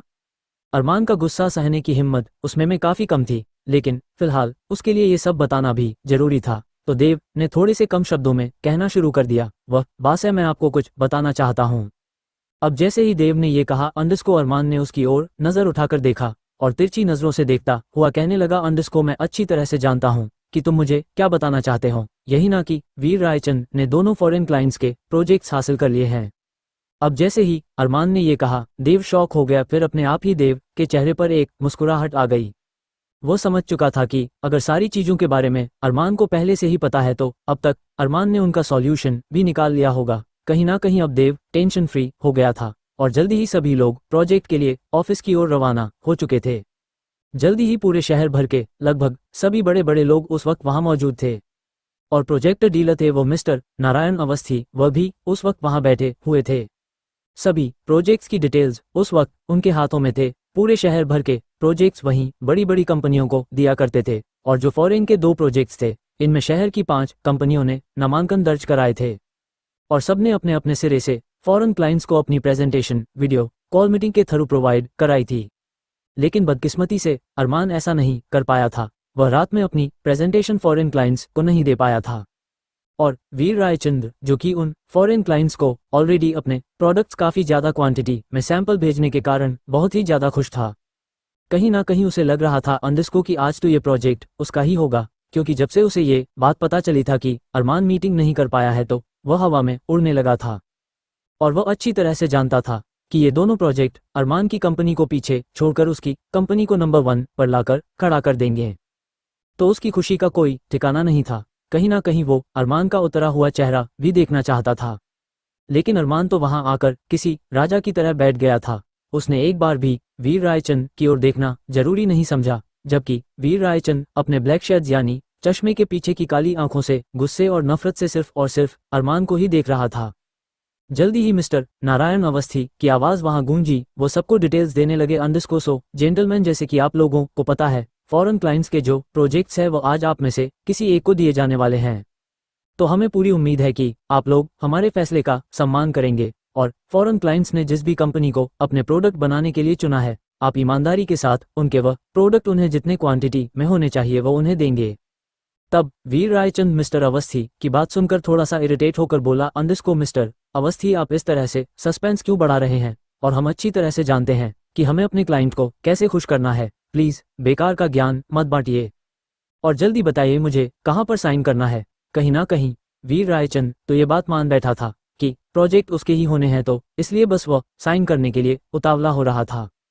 तभी देव, जो कि वीर रायचंद की बेवकूफ़ी पर उसे देखकर मुस्कुरा रहा था, क्योंकि जिस तरह से अरमान सिंघानिया शांत अंदाज में इस वक्त बैठा हुआ था, तो इससे देव को अच्छी तरह से अंदाजा हो चुका था कि ये प्रोजेक्ट ऑलरेडी अगर किसी को मिलेंगे तो सिंघानिया इंडस्ट्रीज को ही मिलेंगे। लेकिन वीर रायचंद को लग रहा था कि उसने सारा सेटअप पहले ही कर लिया है, तो ये प्रोजेक्ट सिर्फ और सिर्फ वीर रायचंद को मिलेंगे। तो इसीलिए उसे मिस्टर अवस्थी का इस तरह से भाषण देना, क्वांटिटी या क्वालिटी की फिक्र करना है, ये सारी बातें बोलना अजीब और फिजूल लग रहा था। इसलिए उसने फटाफट से मिस्टर नारायण अवस्थी से बोल दिया कि वो इस तरह की बातें ना करें। वो अपना अच्छे से प्रोजेक्ट की क्वालिटी या क्वांटिटी अच्छी तरह से जानते हैं। वो सिर्फ और सिर्फ जिन्हें ये प्रोजेक्ट मिले हैं उसका नाम अनाउंस करें, उसके बाद वहां पर सिग्नेचर करें और एक बार अरमान सिंघानिया का जल्दी से उतरा हुआ चेहरा देखना था। बस इस बात की उसे सबसे ज्यादा जल्दी थी। मिस्टर नारायण अवस्थी वीर रायचंद की बात को सुनने के बाद एक पल को गुस्से से भर गए थे, क्योंकि वीर रायचंद ने बड़ी ही बदतमीजी से उनसे बात की थी। लेकिन अगले ही पल वो फाइल्स खोलकर पांचों फाइल चेक करने लगे और एक फाइल अपने हाथ में लेकर डिटेल्स देने लगे। अंडस्को सो जैसे कि आप लोग जानते हैं कि आप लोगों ने कल रात मीटिंग की है और सभी ने अपने अपने अलग तरह के प्रेजेंटेशन दिए हैं, लेकिन मिस्टर अरमान सिंघानिया, आप अपनी कंपनी की तरफ से प्रेजेंटेशन नहीं दे पाए। ये बात भी यहाँ पर मेंशन है, लेकिन फिर भी मुझे आपको ये बताते हुए खुशी हो रही है कि फॉरेन क्लाइंट्स ने ये प्रोजेक्ट्स सिंघानिया इंडस्ट्रीज को ही दिए हैं। अब जैसे ही मिस्टर नारायण अवस्थी ने ये कहा, वीर रायचंद गुस्से से पागल हो उठा था। फटाफट उठकर उसने मिस्टर नारायण अवस्थी का गिरेबान पकड़कर कहता है, अंडस्को, ये आप कैसी बात कर रहे हैं? ऐसे कैसे हो सकता है? वह प्रोजेक्ट्स सिर्फ और सिर्फ मेरे हैं, वह सिंघानिया इंडस्ट्रीज को कैसे जा सकते हैं? जरूर तुम लोगों ने ही कुछ ना कुछ पैसे खाए होंगे। ऐसा नहीं हो सकता है, ऐसा कहकर बुरी तरह से चीखने चिल्लाने लगा था, लेकिन तब तक मिस्टर नारायण अवस्थी भी अपने कंट्रोल से बाहर हो गए थे और उन्होंने जल्दी ही कुछ सिक्योरिटी गार्ड्स वहां बुलाया और वीर रायचंद को गार्ड्स पकड़वा दिया था। और फिर बोले, अंडरस्को अपनी हद में रहो मिस्टर वीर रायचंद, तुम इस तरह से एक माननीय प्रोजेक्ट पर इस तरह से इल्जाम नहीं लगा सकते हो, और हम अपनी तरफ से कुछ नहीं कह रहे हैं। जो कुछ भी फॉरेन क्लाइंट का फैसला है हम केवल वो बता रहे हैं। और एक और बात मैं आपकी जानकारी के लिए बता दूं, कल रात आपने जो फॉरेन क्लाइंट्स को अपने सैंपल के तौर पर काफ़ी ज़्यादा क्वालिटी मात्रा में उन्हें प्रोडक्ट्स भेजे हैं, वह भी अब आपको नहीं मिलेंगे, वो सब भी अब रद्द किए जाते हैं। ऐसा कहकर मिस्टर अवस्थी प्रोजेक्ट की फाइल अरमान को थमाकर उसके सिग्नेचर लेते हुए जल्दी ही वहां से चले गए थे। वहीं अरमान मुस्कुराते हुए उठ खड़ा हुआ। वह तुरंत वीर रायचंद के सामने खड़े होकर अपने शर्ट का कॉलर स्टाइल से ठीक करने लगा था। तब वीर रायचंद गुस्से से कहने लगा, अंडरस्को आखिर कैसे किया तूने ये सब कुछ? तूने तो कोई मीटिंग ही नहीं की थी, तो फिर कैसे लगा तेरे हाथ में ये प्रोजेक्ट्स? तभी अरमान सिंघानिया अपनी उंगली अपने होठों पर रखता हुआ बोला था। शहश अरमान सिंघानिया के सामने ज्यादा ऊंची आवाज में अगर कोई बात करता है तो वो उसे बिल्कुल भी पसंद नहीं है, समझे तुम? और तुम ये जानना चाहते हो ना कि कैसे किया मैंने ये सब कुछ? मुझे लगता है अंडरस्को की तुम्हारी इतनी औकात नहीं है मिस्टर वीर रायचंद की अरमान सिंघानिया यहाँ खड़े होकर तुम्हें ये बताए कि ये सब कुछ मैंने कैसे किया, समझे तुम? तभी वीर रायचंद तिरछी मुस्कुराहट से उसकी ओर देखकर बोलने लगा, अंडरस्को भले ही तूने ये कॉन्ट्रैक्ट हासिल कर लिए हो, लेकिन याद रखना एक दिन मैं सब कुछ तुझसे सूद समेत वापस छीन लूंगा। तभी अरमान उसके ओर देखकर मुस्कुराया। उसकी हंसी इस वक्त इतनी ज्यादा खतरनाक लग रही थी कि एक पल को देव के चेहरे से पसीना निकलना शुरू हो गया था, क्योंकि अरमान के इस तरह से हंसने का मतलब वो अच्छी तरह से समझता था। और वो सोच रहा था कि इतना गुस्सा होने के बावजूद भी वीर रायचंद अभी तक जिंदा कैसे हैं। लेकिन तभी अरमान उसकी ओर देखकर बोला, अंडरस्को मैं तुम्हारा इंतजार करूंगा वीर रायचंद, तुम कब आओगे और कब मुझसे मेरा सब कुछ छीनोगे? ऐसा कहते हुए अंडरस्को अरमान ने अपने कॉलर को ठीक किया और जल्दी ही वहां से जाने लगा, लेकिन इससे पहले कि अरमान उस केबिन से बाहर निकाल पाता, तभी वीर रायचंद की एक आवाज वहां गूंजी और वह वार्निंग देते हुए कहता है, अंडरस्को अरमान सिंघानिया, बहुत घमंड है ना तुम्हें अपनी दौलत पर, ताकत पर, याद रखना मैं सब कुछ तुमसे छीन लूंगा, और साथ ही साथ तुम्हारी वह खूबसूरत बीवी भी जो मैंने हॉस्पिटल में देखी थी। मैं जानता हूं कि अब तक तुमने ये तो पता लगा ही लिया होगा कि तुम्हारी शादी में तुम्हारी होने वाली पत्नी को भगाने के पीछे मेरा ही हाथ था। अरमान सिंघानिया, एक लड़की शादी से भागी तो तुम्हें इस शादी के इस मंडप में दूसरी लड़की मिल गई। शादी करने के लिए वाकई मानना पड़ेगा तुम्हारी किस्मत काफी तेज है, लेकिन मैं तुमसे तुम्हारी वो किस्मत तक छीन लूंगा अरमान सिंघानिया। और वैसे भी जब से मैंने तुम्हारी खूबसूरत बीवी को देखा है ना, सच में ऐसा लग रहा है कि उसके बिना मैं रह ही नहीं पाऊंगा। बड़ी कमाल की चीज चुनी है तूने अपनी जिंदगी गुजारने के लिए। अब जैसे ही वीर रायचंद ने ये कहा, अंडरस्को अब तो अरमान के हाथों की क्या उसकी पूरे सर की नसें तंग गए थी। इतना ही नहीं, उसकी आंखें नफरत से एकदम बाहर निकलने को तैयार थी। वहीं देव ने जैसे ही अरमान का इस तरह का रूप देखा, वह अपना थूक निगलने लगा था। ऐसे लगने लगा अंडरस्को मानो कि देव का गला डर से पूरी तरह से सूख गया हो। वहां का माहौल उस वक्त ऐसा हो गया था मानो कि वहां सांस लेने में भी घुटन सी महसूस होने लगी थी। वही वीर रायचंद, जो कि आस्था के बारे में सोचते हुए अंडरस्को अपनी जुबान पर अपनी जीभ फेर रहा था, उस वक्त वो बड़ा ही घटिया और गंदा लग रहा था। एक पल को तो देव को भी उसे देखकर गुस्सा आ रहा था, लेकिन अरमान का तो गुस्सा उसकी हद से बाहर हो चुका था और अगले ही पल अरमान उसके ठीक सामने जाकर खड़ा हो गया था। और अचानक से अरमान ने बिना सोचे समझे वीर का गला जोरों से पकड़कर उसे दबाना शुरू कर दिया था। इतना ही नहीं, वीर रायचंद के जितने भी गार्ड्स थे उस वक्त अरमान को पकड़ने में नाकाम कोशिश कर रहे थे, लेकिन अरमान पर तो उस वक्त अलग ही तरह की धुन सवार थी। उसके कानों में तो सिर्फ और सिर्फ उस वक्त वीर के कहे हुए अंडरस्को शब्द ही गूंज रहे थे। वही वीर अपने आप पर आई हुई इस मुसीबत से पूरी तरह से हैरान हो गया था। वो सपने में भी नहीं सोच सकता था कि उसकी इस बात का अरमान को इतना ज्यादा बुरा लगेगा। एक पल को तो वीर की पूरी सांस रुक चुकी थी और उसकी नाक से खून निकलना शुरू हो गया था। उसकी आंखें एकदम बाहर आने को तैयार थी, लेकिन अगले ही पल अरमान ने उसे छोड़ दिया। और ना जाने अरमान के दिमाग में क्या आया, अचानक से उसके चेहरे पर एक तिरछी सी मुस्कुराहट आ गई और अपने आप को शांत काम करते हुए तुरंत वीर के पास जाकर उसने गिलास भरकर पानी उसके मुंह में उड़ेल दिया और फिर कहने लगा, अंडरस्को शांत हो जा वीर रायचंद, इतनी आसानी से मैं तेरी जान नहीं लूंगा और वैसे भी अभी तेरे जाने का समय नहीं आया है। उसने फिर वीर की पीठ को 2 से 3 बार थपथपाना शुरू कर दिया था और वीर अरमान की इस तरह की हरकत देखकर काफी हद तक हैरान हो चुका था और जल्दी ही वो वहां से बाहर निकलने लगा था। अरमान के बाहर निकलते ही वीर के चेहरे पर कितना सारा उस वक्त पसीना था और वह अपने पसीना अपने हाथों से पोंछ रहा था।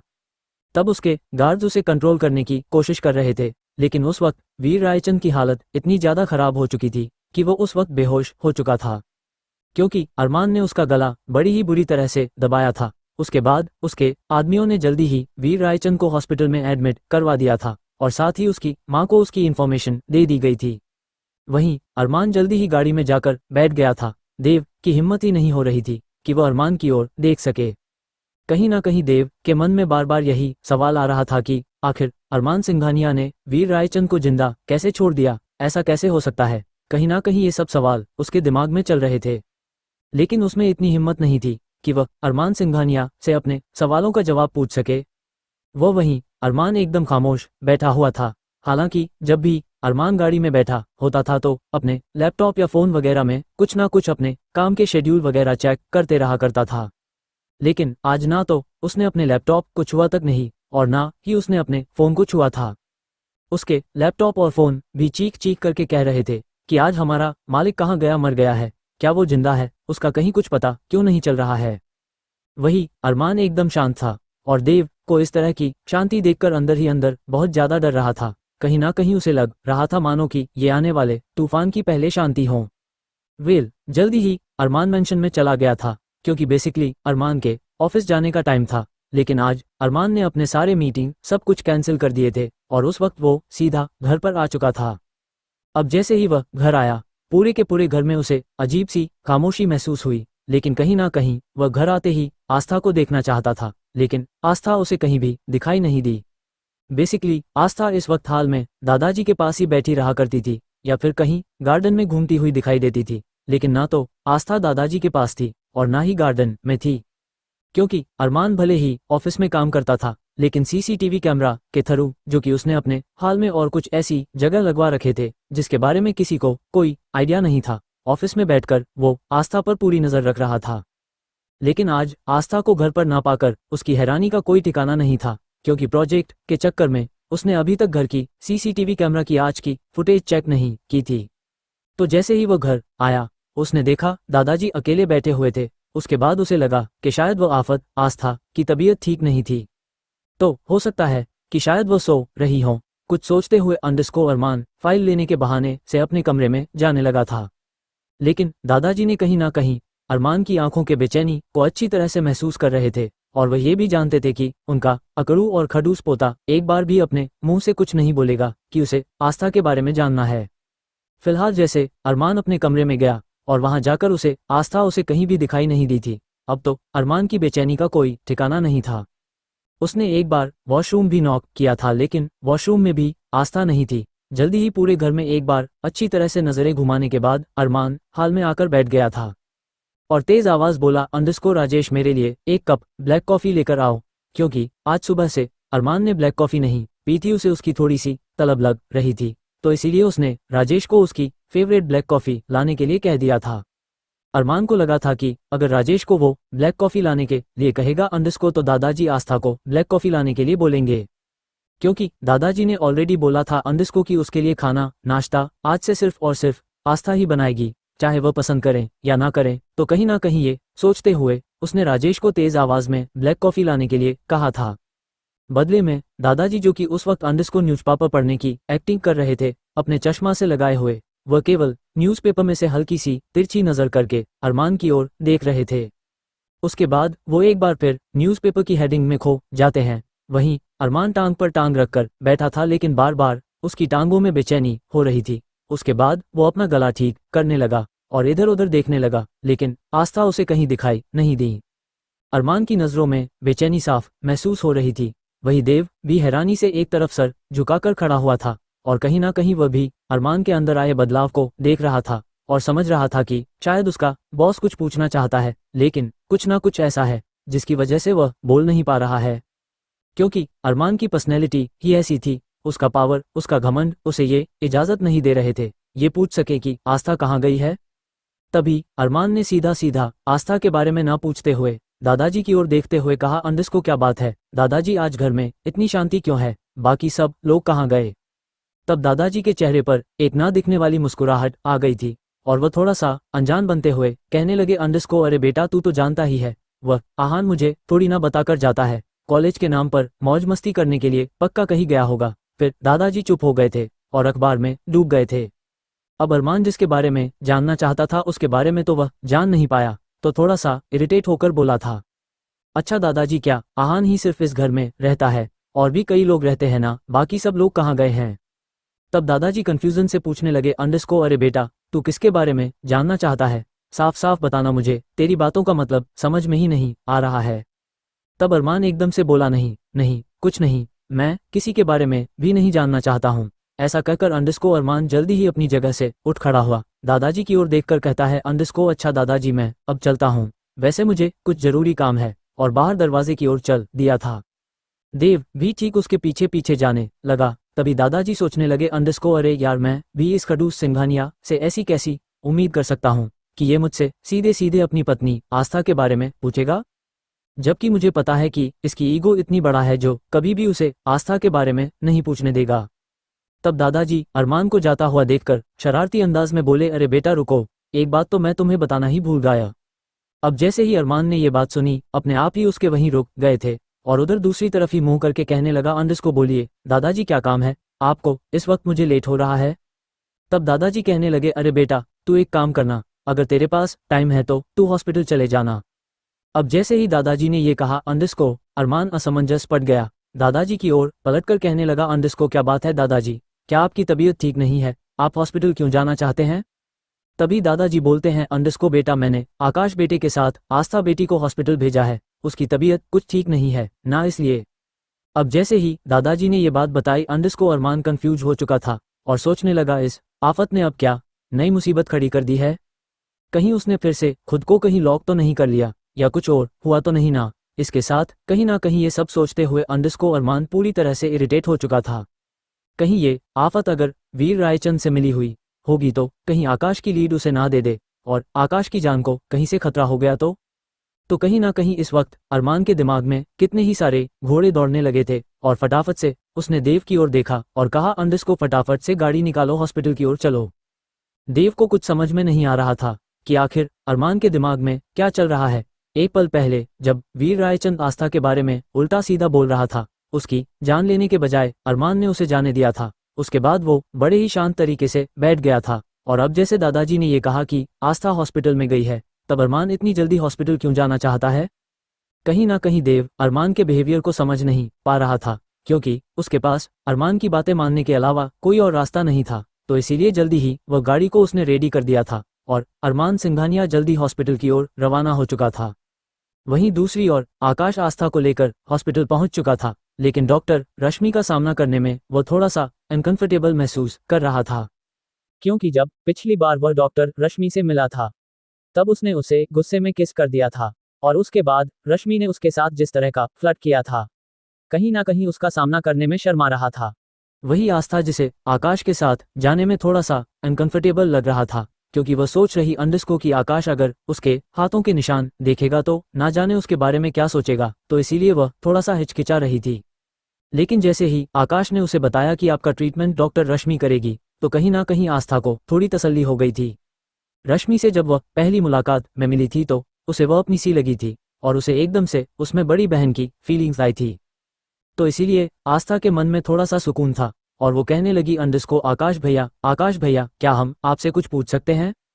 अब जैसे ही हॉस्पिटल आने के बाद आस्था ने अचानक से आकाश भैया कहकर कितनी बार पुकारा और कहा कि अंडस्को वो उससे कुछ पूछना चाहती है।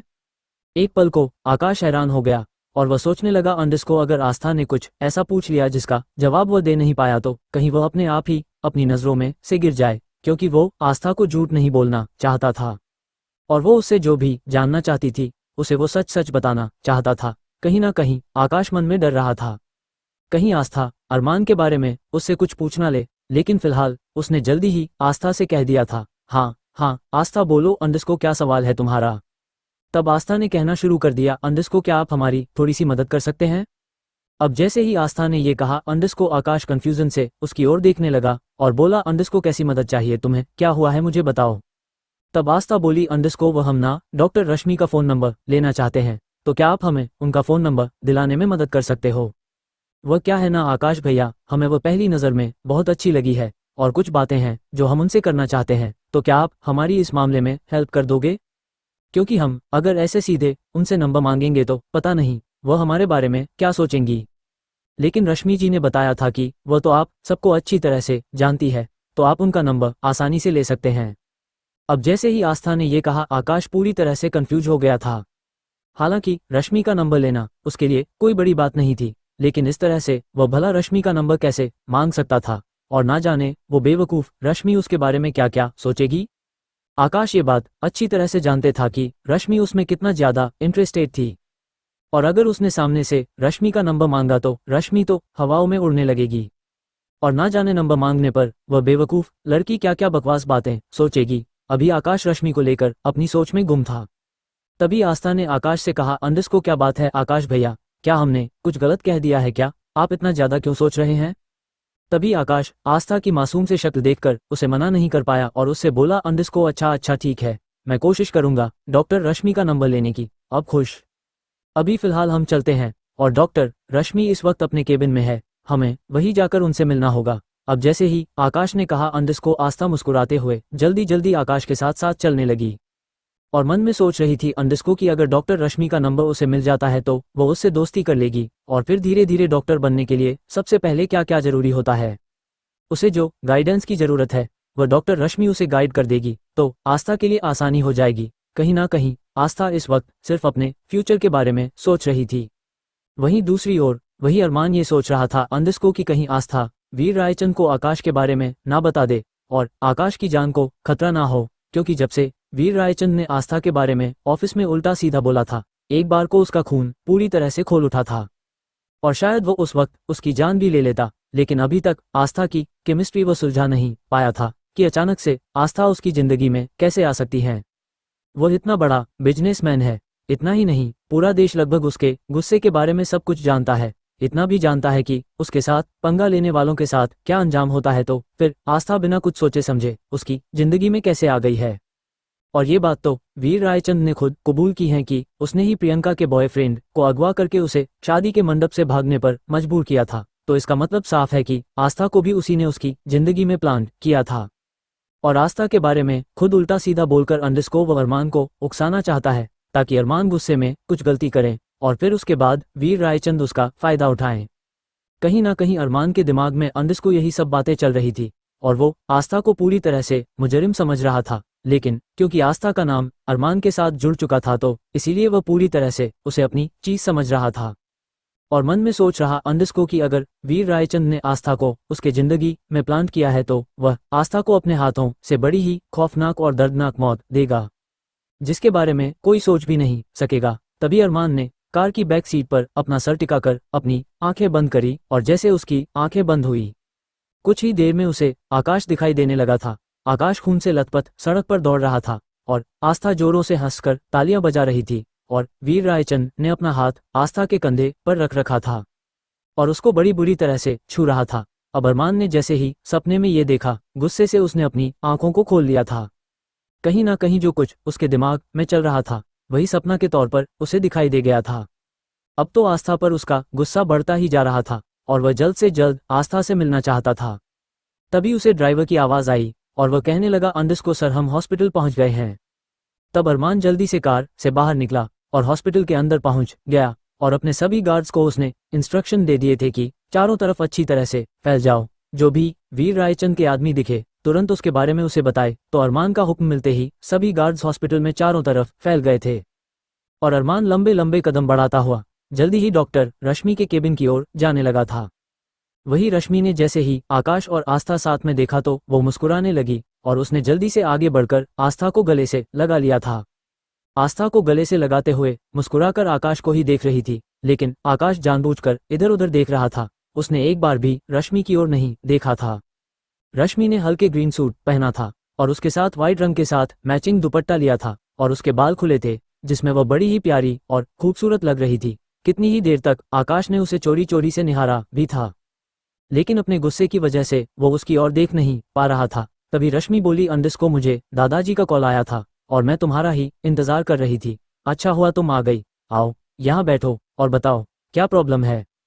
आस्था ने एक नज़र आकाश की ओर देखा। तब रश्मि समझ गई कि शायद आस्था आकाश के सामने अपनी प्रॉब्लम डिस्कस नहीं करना चाहती है, तो इसीलिए रश्मि ने बड़े ही प्यार से आकाश की ओर देखते हुए कहा, अंडिस्को, आकाश, मुझे लगता है कि आपको थोड़ी देर के लिए बाहर चले जाना चाहिए। अब जैसे ही रश्मि ने ये कहा, अंडिस्को, आकाश ने केवल उसकी ओर एक नज़र उठाकर देखा, लेकिन रश्मि ने तुरंत शरारत से अपनी एक आंख आकाश के ओर विंग कर दी थी। अब जैसे ही आकाश ने ये देखा कि रश्मि ने उसे आंख मार दिया है, तो वो अंदर ही अंदर हड़बड़ा गया था और मन में सोचने लगा, ये लड़की कितनी ज्यादा चालू चीज है, लड़की होकर आंख मारती है। रश्मि के इस तरह से आंख मारने के कारण आकाश के गाल एकदम टमाटर के जैसे लाल हो गए थे। उसे काफी ज्यादा शर्म सी महसूस हो रही थी और आकाश को इस तरह से शर्माता हुआ देखकर वो हंस पड़ी थी। रश्मि को इस तरह से हंसता हुआ देखकर आस्था हैरानी से उसकी ओर देखने लगी थी और एक नज़र जैसे ही उसकी आकाश पर गई और उसने आकाश को शर्माते हुए देखा और रश्मि को उसकी ओर देखकर हंसते हुए देखा, एक पल को आस्था को एहसास हुआ कि जरूर इन दोनों का कुछ ना कुछ रिश्ता जरूर है, लेकिन इतनी जल्दी आस्था किसी नतीजे पर नहीं पहुंचना चाहती थी।